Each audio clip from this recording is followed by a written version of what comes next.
You are so great at making mellow records that are not boring. How do you do that? I am always trying to think about, like, is this interesting? Golden Hour, for example. Did you ever have a moment where you go, oh, you know what? I think this is too mellow. When we made Starcross, we actually brought our own couch. What's the most renovation you've done in a studio? That might be it. Is there ever a point where you go, maybe this is too far out, or maybe you're going to lose the fans? Role model reached out. I thought it was great, but I didn't necessarily understand what he felt like he could benefit from spending time with me. Maggie Rogers, like when we made that record, I like it when people are trying to stretch themselves. I wish I could say there was not thinking about any of that. As much thought involved as there was just intuition. Say Slow Burn, a song like that. There's a lot of ideas going on at one time. Can we get you playing some drums? Sure, yeah. Tennessee, the sun's going down, but in Beijing they're heading out to work.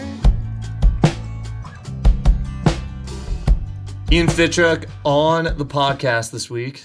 How you doing, man? Great to see you. Good to be here. Thanks for having me. You did something that was actually fascinating to me at the beginning of this.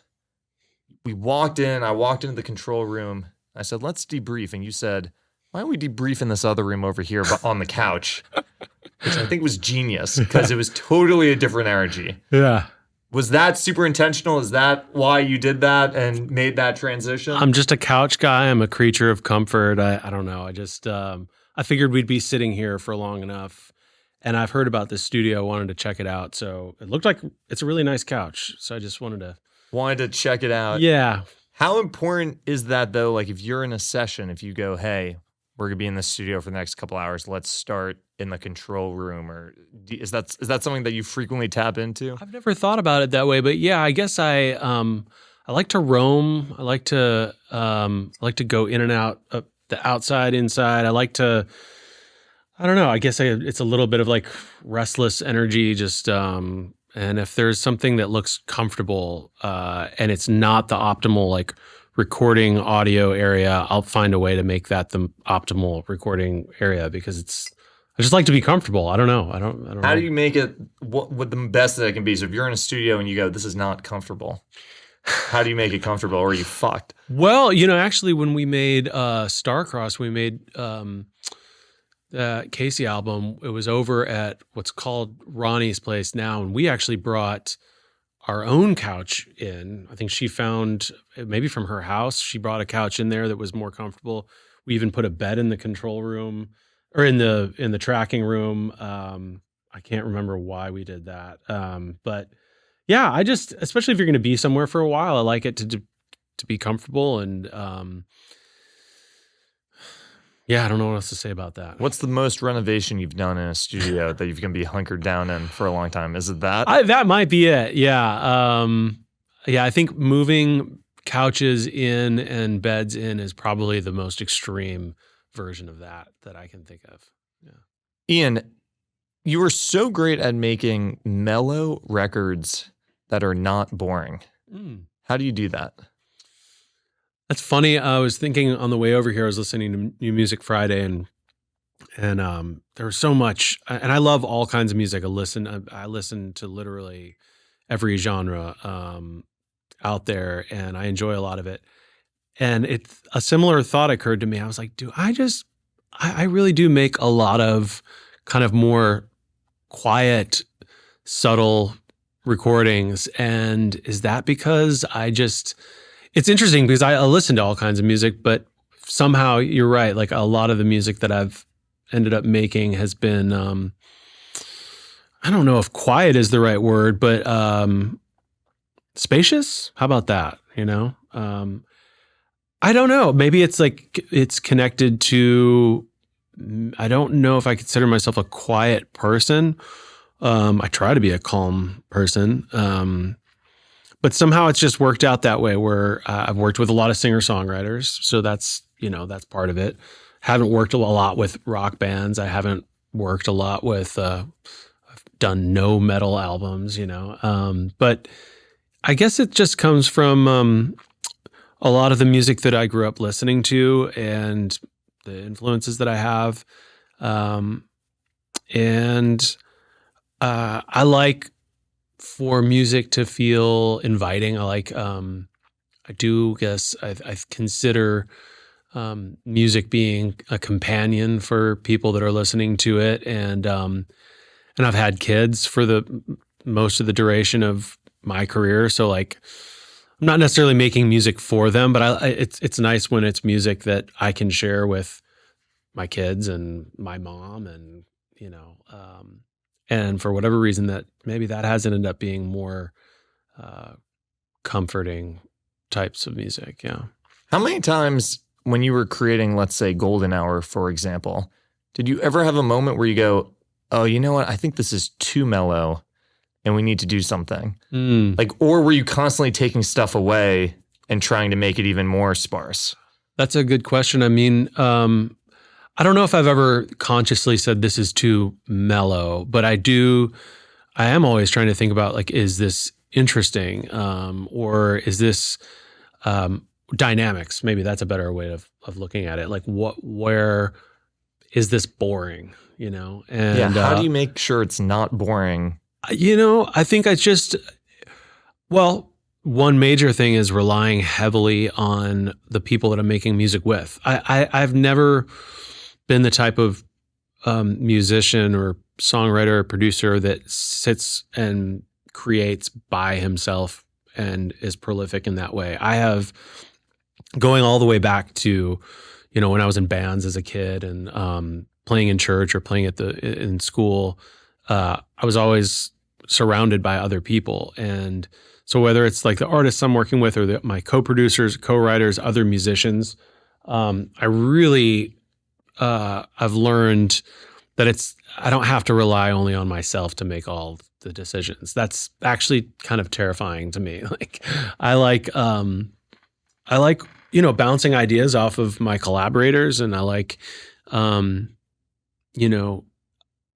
being given a task, like, how figuring out what my role is in a given situation. In all of the situations, the records that I've made, you could say there's some similarities in terms of my role, but then there's also ways in which every experience has been totally different. And that journey of figuring out how can I be the most helpful part of this equation, that's lent itself to keeping it interesting, not feeling like I have to come up with all of the best ideas at all the time, and that's been a journey learning that.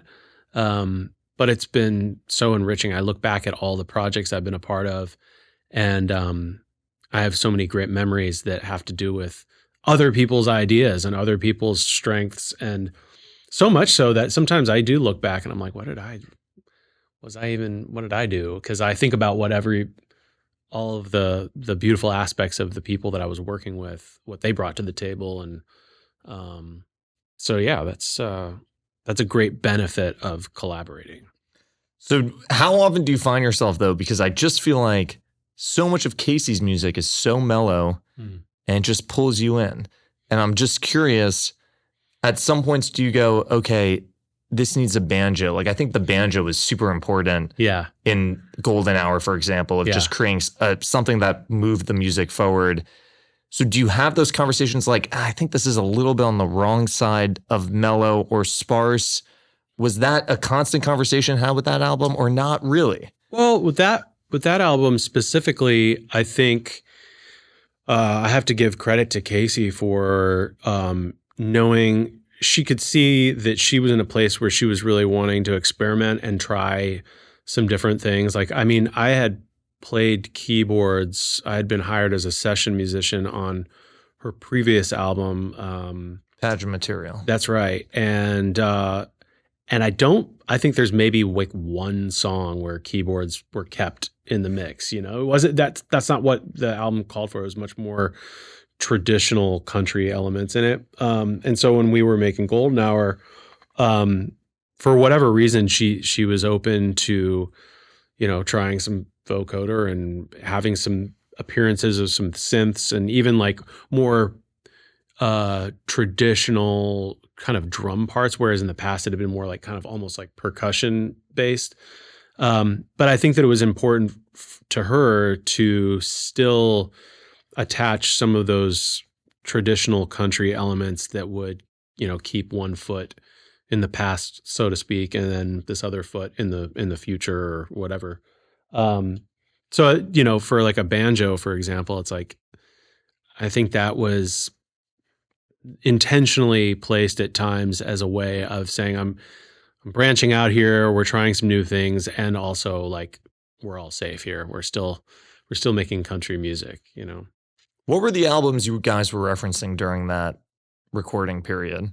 Were there certain sonic albums that you guys kept going back to or you kept listening to? The ones I always remember from a songwriting standpoint was, the minute that, the Bee Gees were referenced, I got excited, and especially Daniel Tashin, my co-writer, co-producer, because he knows that catalog and that kind of songwriting like the back of his hand. And that was like, I think especially when you hear like songs like Happy and Sad, when you hear some modulations and some of the melodies, that was, the Bee Gees were in there, I guess Daft Punk to a degree, just from the vocoder standpoint. Tame Impala, everybody loves to reference Tame Impala, but that was another reference point. I know when it came to mixing, I had just heard the Blake Mills record, Hey Ho or Hi Ho, I'm not sure how you pronounce it.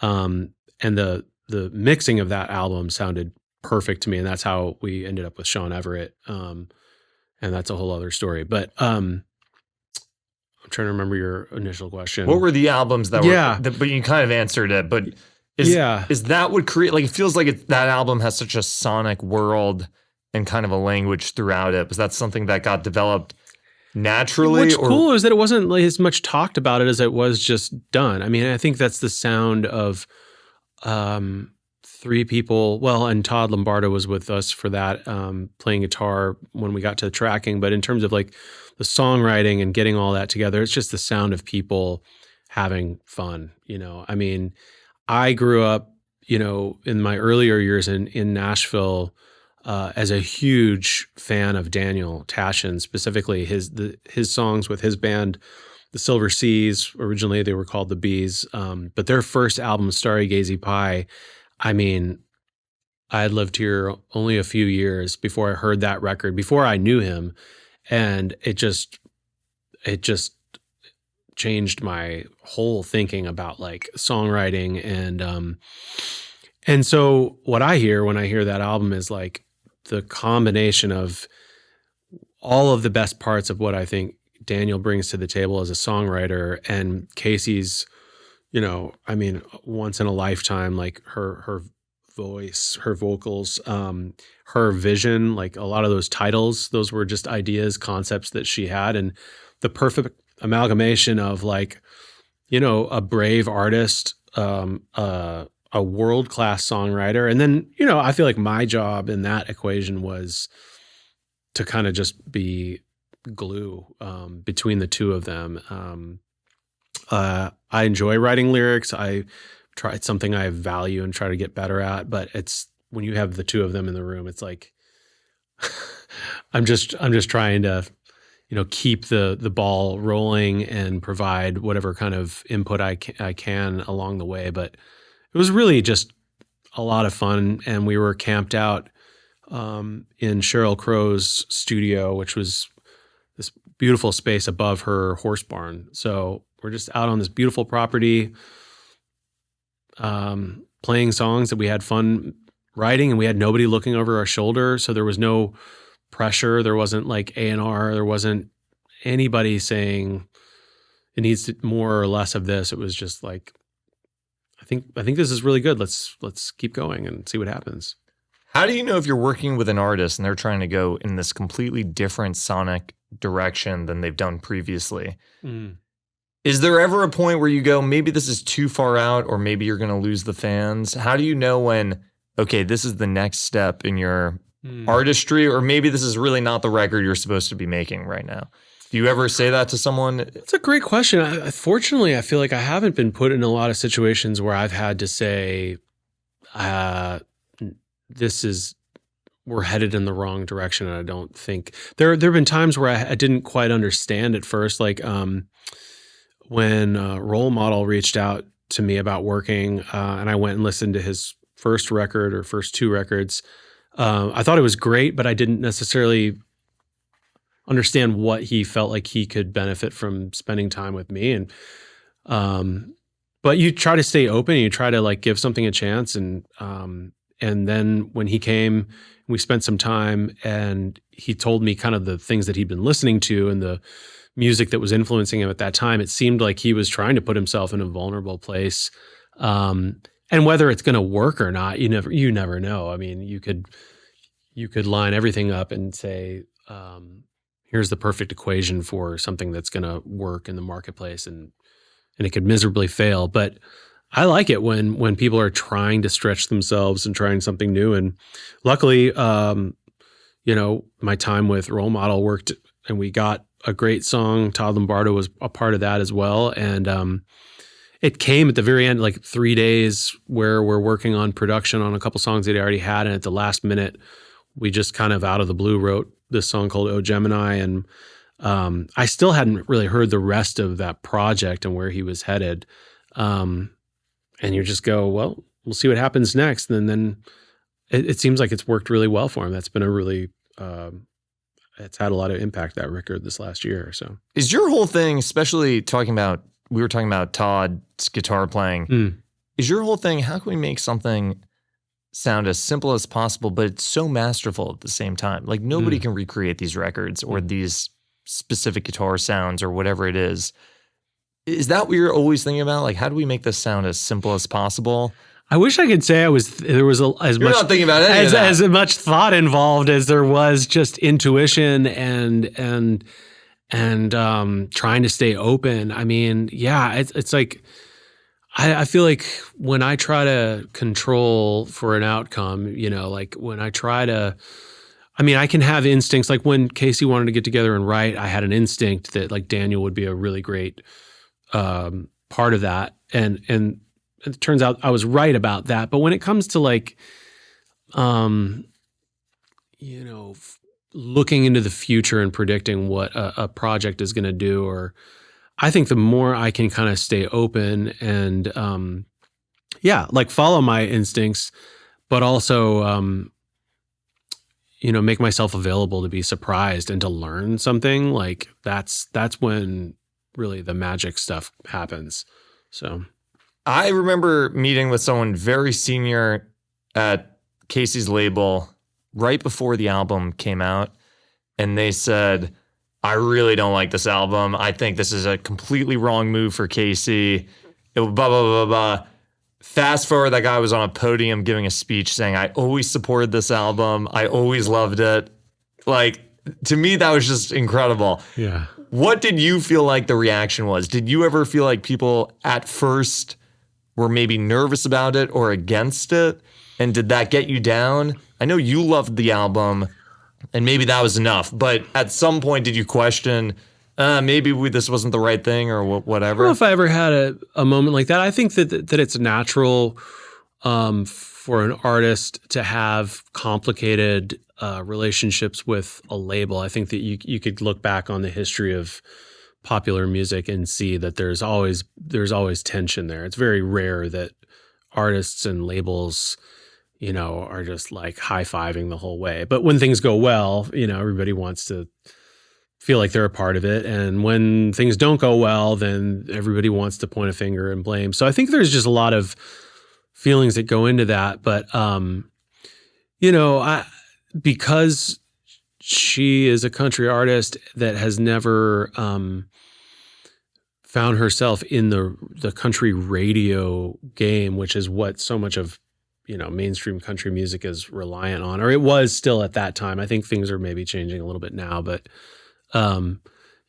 I would agree that there's not anything on there that necessarily jumped out as sounding like it was just begging to be on country radio. So I can understand to a degree from a label's perspective being like, we don't know what to do with this, and whether that's good or bad. I mean, that's an entirely other conversation. But so I think that we all felt really great about what we had done, but there was no expectation, no way of predicting how kind of universally it would be accepted and heralded. That came as a beautiful surprise. How do you create the glue, as you said, in these sessions? You came into the whole vibe of this whole room completely changed. You completely brought a different energy. I think you made the room feel a little more centered. You definitely slowed the energy down in a good way of just making everything feel a little more present. That's what I pick up instantly being around you. And a lot of people don't bring any energy into the room. You bring an energy into the room. Are you conscious about that? Or how do you create that vibe when you go in with an artist? Well, thanks for saying that. I mean, I don't know. I mean, I have been told that, that I have a comforting presence or whatever. And that feels nice to hear. I think, if I'm honest, I think some of it just comes from like not totally being certain I know what I'm doing and just being willing to be okay with that and say, I'm here to help, that's what I've done all along. And I think, when you're working with artists, it is important for them to feel safe and to feel like they're being listened to. And I do find that, I just don't have enough good ideas. I don't have enough, I'm just not that smart of a person to feel like I know exactly what to do for somebody when they're trying to make a song or make an album. It's like, well, let's just get in there and try, and I'm open to hearing your ideas, and here's some of my ideas. And I think because I have enough musical experience growing up, playing a lot of different instruments. My dad was an orchestra director. My mom is a music teacher. I guess there's like some inherent something I've gained from them and from the environments that I was in that make it natural for me to want to guide and gently kind of like push a project forward. And I've just been doing it, I guess. I mean, I've lived here 25 years, so I've had a lot of time to like try things. And I've also, I've worked in a lot of different places in the music industry. I've worked as a session musician, a songwriter, a producer, a lot of different angles. So I've been able to like work alongside brilliant producers like Jakir King, like Dan Huff. I've had the best education while I've been actually doing my thing. And I'm really lucky to have that. What is the range of skill set that you think you need as a session musician, where in my mind, it's like, if you're not Tom Bukovac, you're never gonna have any reasonable career as a guitar player. Mm-hmm. And you strike me as having a totally different type of skill set on the instrument potentially than Tom does. Mm-hmm. What is the scope of, like, can you carve something out really niche and be a successful session musician, or what do you think?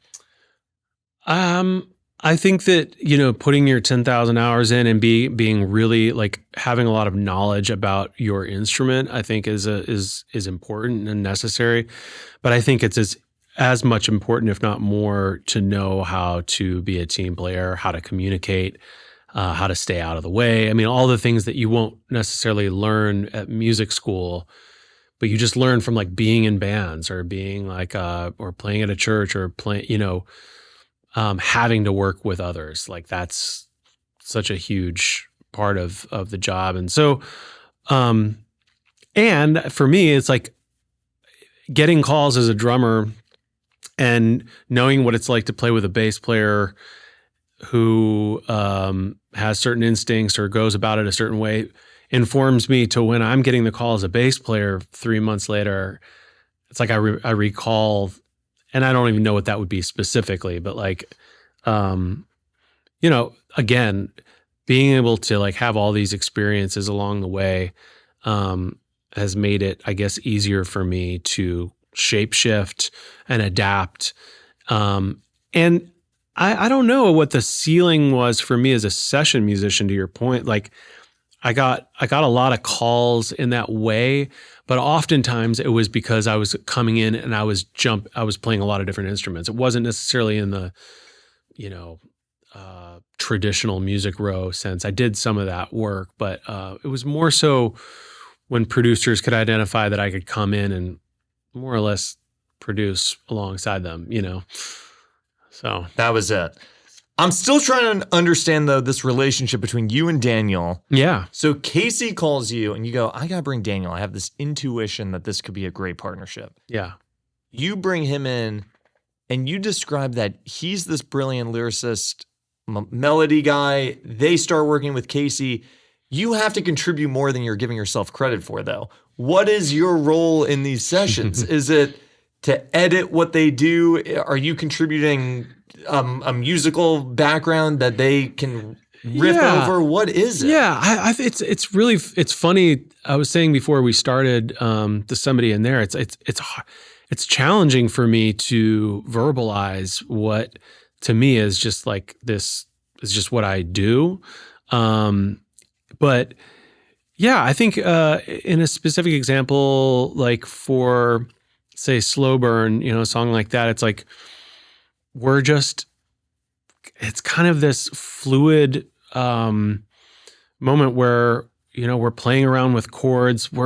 There's a lot of ideas going on at one time. It's not just like, what is the first line of this verse? And let's all just only think about the lyric. It's like, all of these pieces kind of floating all at one time where, I'm maybe playing chords for a minute. What do you play? There's a guitar there if you want to play. Yeah, I don't know if you do. I'm playing, I'm maybe playing through the chord progression, but then Daniel will pick up that guitar and I'll go and sit at the drums and we'll kind of like flesh that idea out. I mean, and to say that Daniel's only a lyricist or melody is not accurate. I mean, he's also a multi-instrumentalist, and we have this effortless way of kind of being a band between each other where there's not a lot of conversation about like who's going to play what. And oftentimes we'll just take turns. Like I can't even remember off the top of my head in some instances, like which one of us played what on a particular song, because it's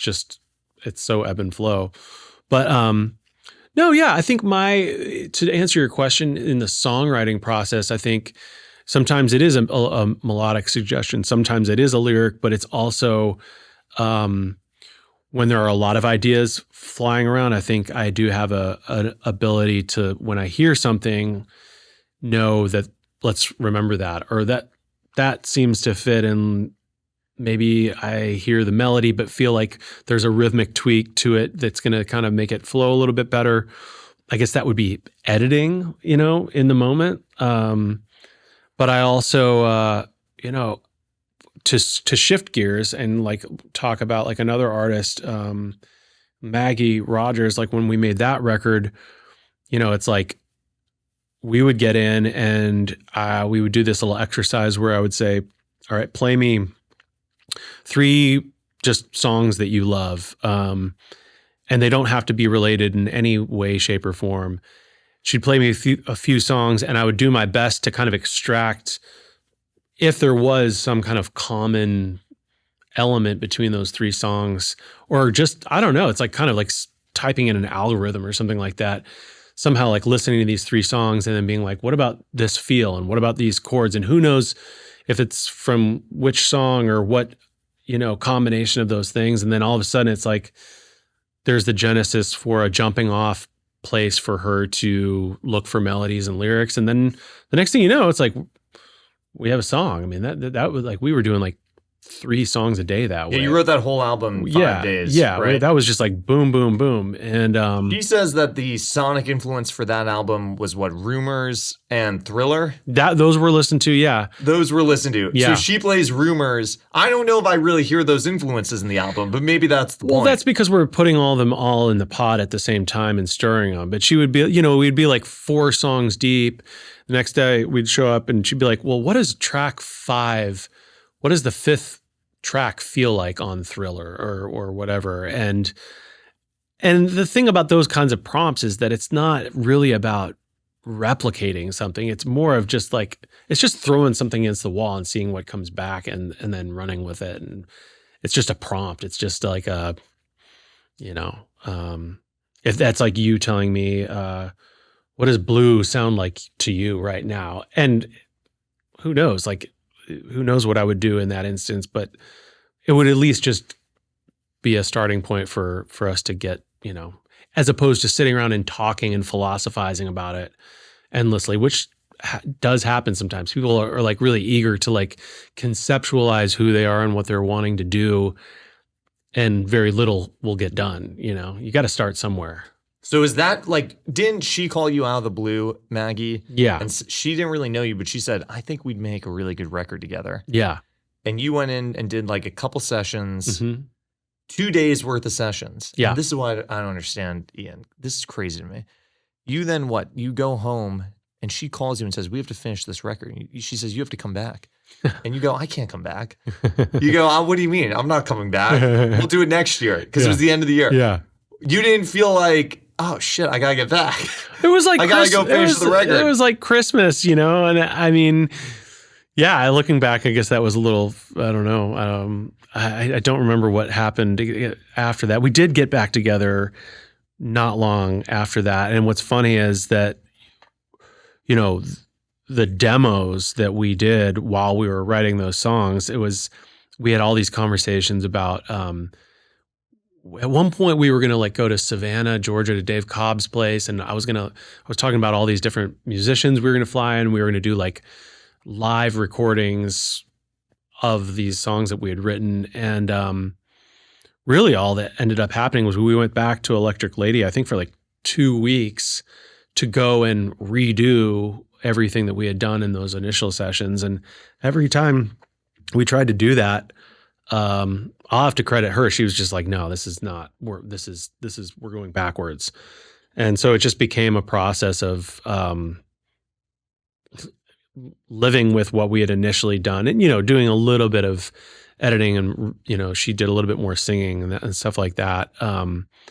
But yeah, she had the courage to say, no, we're sticking with this. And I did not see that coming. Yeah. Do you not have FOMO when she calls you and says, you got to get back here? And you go, it's Christmas. I'm not coming back. Is that because you feel like you have to be a good family man? Or is that because you just don't have FOMO and you're just not in a rush with any of this stuff? You go, we'll do it in a couple weeks. Yeah, no, I mean, it would be disingenuous if I said you don't feel sometimes like if you don't do it right now, if you don't just say yes, that something's going to pass you by. But that's something I've definitely worked on, and I've realized, everything works out in its own time, and I've had to learn, over the years how to say, let me think about that, or no, give me a second, So in that instance, I don't remember exactly what it was, but yeah, it was probably the fact that it was the end of the year. Christmas was coming, and I needed to be home. So you guys with that record, you just wrote a song. You wrote 2 songs a day, and then when you went to tweak it, was there any thought when you're doing this, hey, maybe we'll write another song or something? You go, these are our 10 songs. You didn't even write any extras, right? No, there was one in the living room, I think, that was a deluxe song that.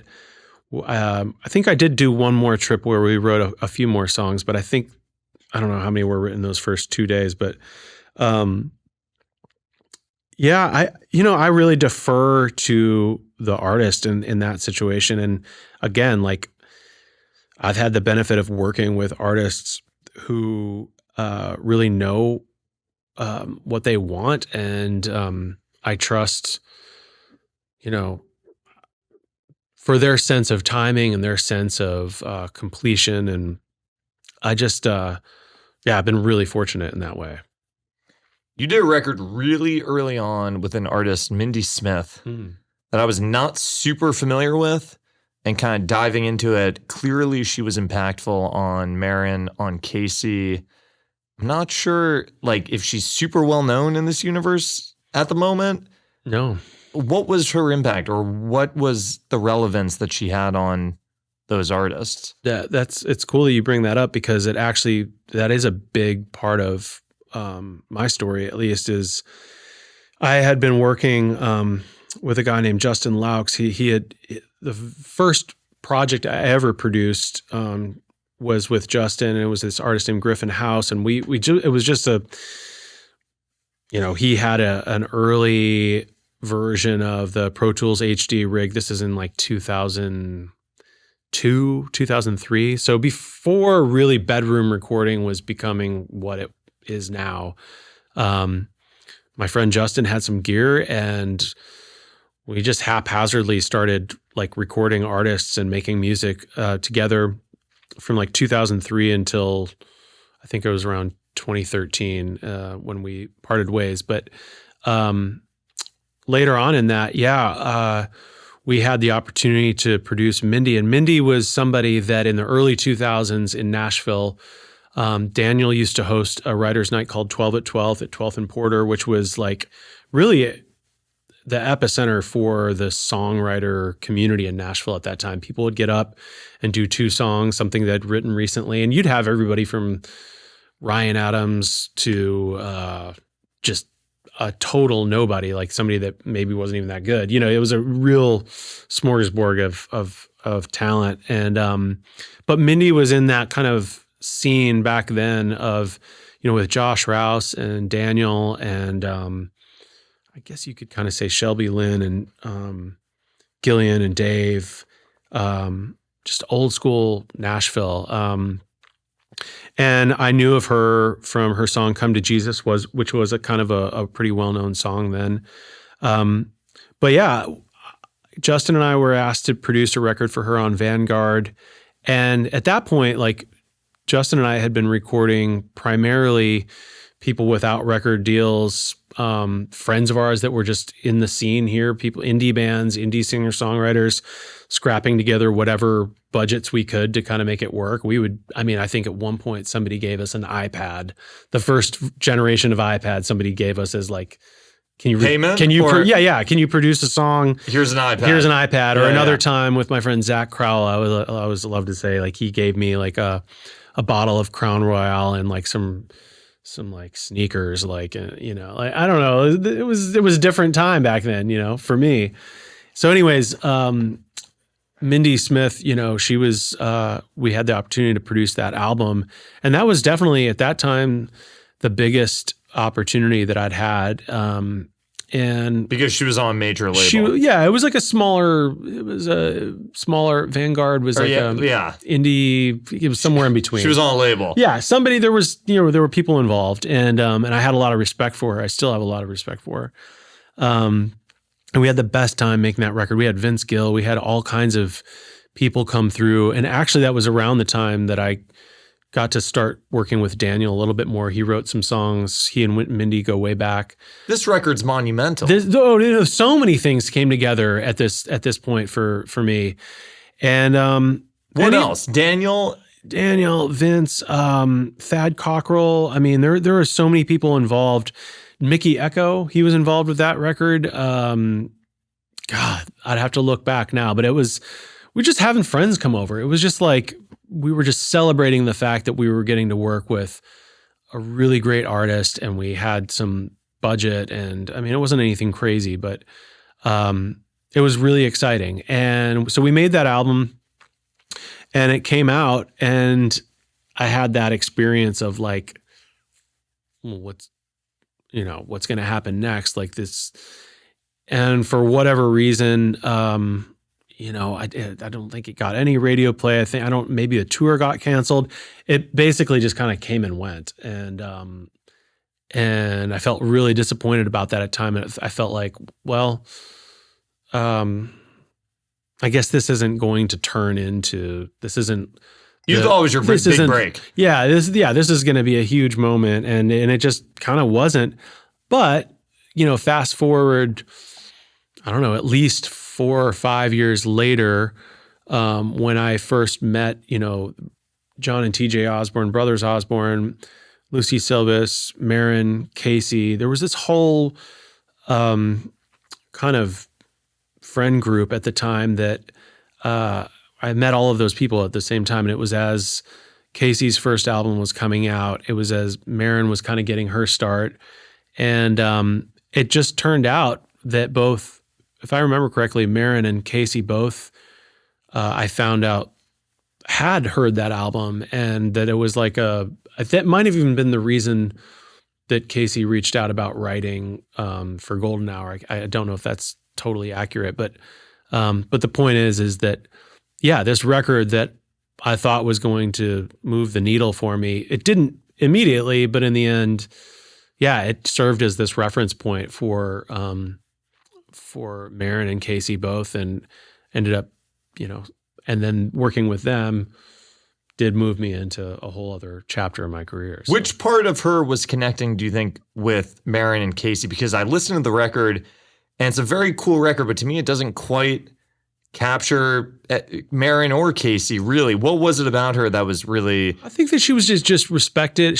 She is respected as a great songwriter. She's got an amazing voice. And I think that there were, maybe what was interesting to them about that album in particular was that Mindy's first two records were more traditionally Americana folk, and on Stupid Love, this album, you hear some more fringy kind of, I don't know if I would say experimental, but there's some other textures and colors production wise that kind of move it outside the safer spaces of that genre.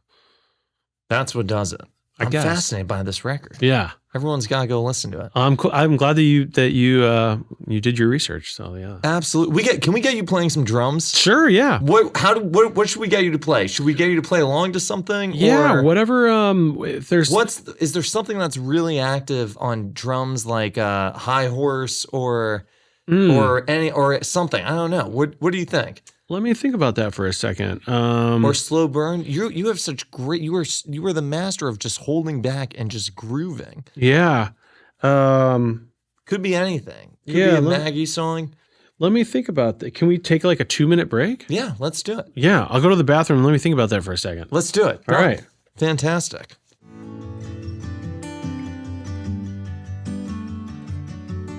In Tennessee, the sun's going down, but in Beijing, they're heading out to work.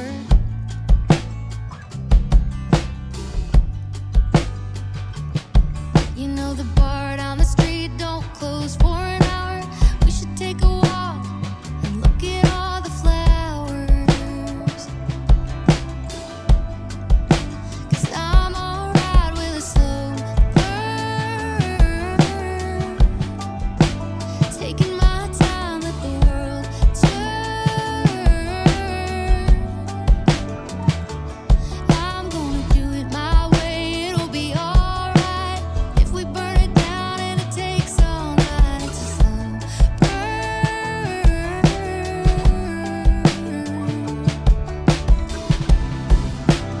Whatever feels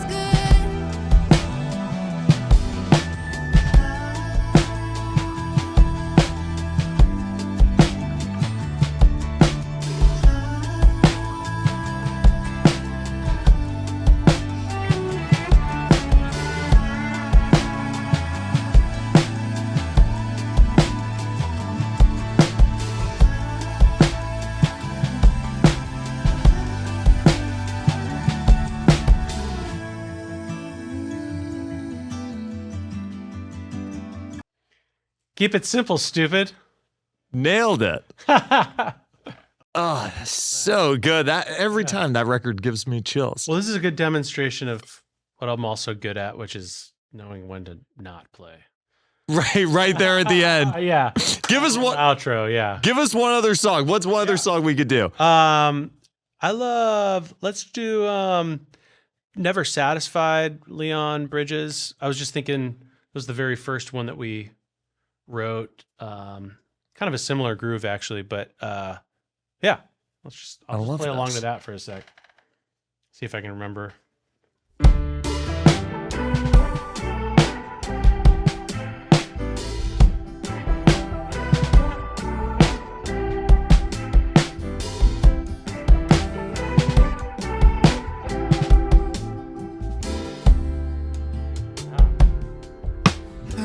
Get you off my mind, let it last all the time. Hope our bodies meet again, hope I get to love again.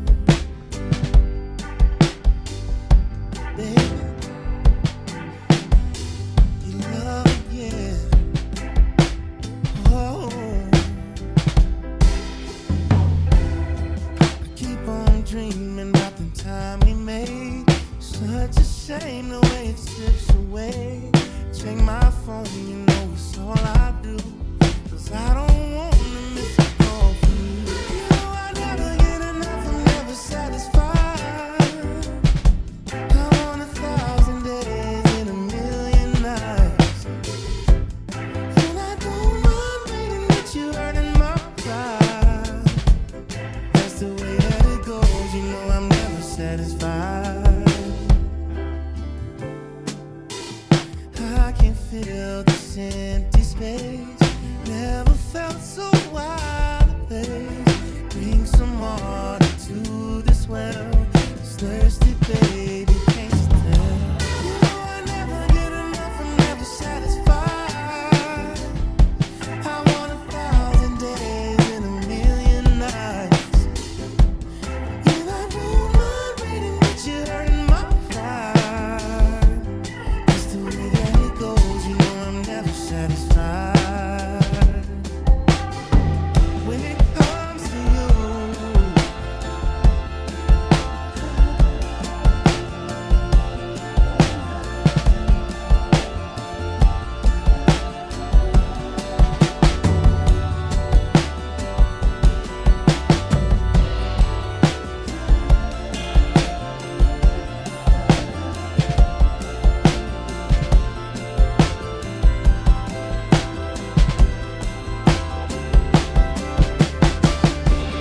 know I never get enough, I'm never satisfied. I want 1,000 days and 1,000,000 nights. And I don't mind waiting, but you're hurting my pride. That's the way that it goes, you know I'm never satisfied. Never satisfied.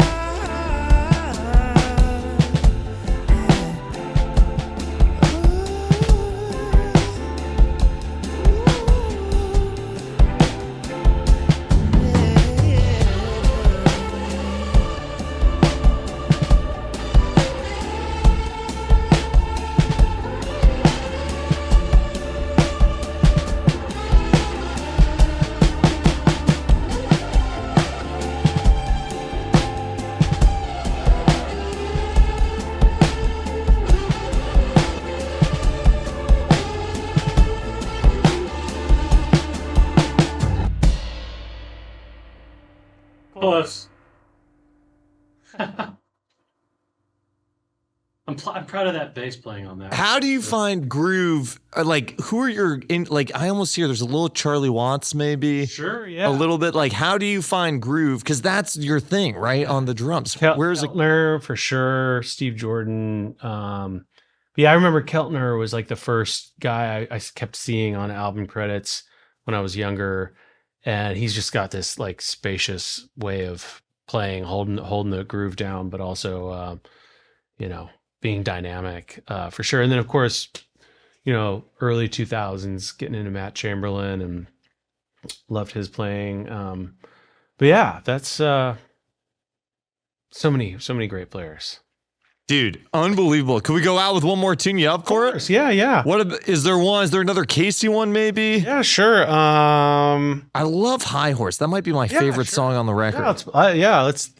That's out of a lot of great ones. Yeah, for sure. Or is there one that's got a totally different vibe? No, that's great. Let's do it. It's fine. Yeah. High Horse. I haven't We'll cue that up. heard this in a long time.